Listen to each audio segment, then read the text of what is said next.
बातमी बुलढाणा जिल्ह्यातील 18 गावांमधील लोकांना टक्कल पडलेलं होतं। त्याचं कारण आता समोर येताना दिसतंय। आरोग्य व्यवस्था ही त्यानंतर अलर्ट मोडवर आलेली आहे, तर या संदर्भात तपासणी सुरू आहे आणि टक्कल पडण्याचं मूळ हे हरियाणा आणि पंजाबमध्ये असल्याचं आता समोर आलंय।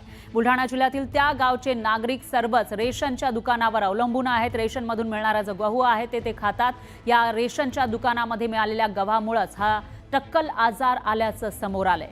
डॉक्टर बावस्कर यांनी गव्हावर केलेल्या संशोधनानंतर त्यामध्ये सेलेनियमचं प्रमाण जास्त आढळलंय। हरियाणा पंजाबमधील शिवालिक पर्वतरांगांच्या झऱ्यातून हे पाणी आलेलं आहे आणि त्याच पाण्यावर इथं गहू पिकवला जातो। तो गहू जेव्हा महाराष्ट्रामधील रेशनच्या दुकानावर आला त्यावेळेला ते रेशनचे गहू खाल्ल्यानंतर या लोकांना हा आजार जडल्याची माहिती समोर आली आहे।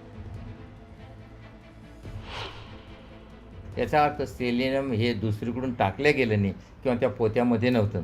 मग हे गहू आणले कुठून आले रेशनचे गहू? तर त्या पोत्यावरचे लोगो जो असतो ना तो मी बोलवला। तर त्या पोत्यावरच्या लोगोवर लिहिलं होतं की देस फ्रॉम प्रॉडक्ट फ्रॉम पंजाब। तर सरकारने हे गहू रेशन दुकानातून पब्लिककडे जायच्या अगोदर ॲटलिस्ट 1 ते 2 सॅम्पल सेलियम कॉन्सन्ट्रेशन करणं महत्त्वाचं। ते जर नॉर्मल असल्यानंतर सेलियम देणं महत्त्वाचं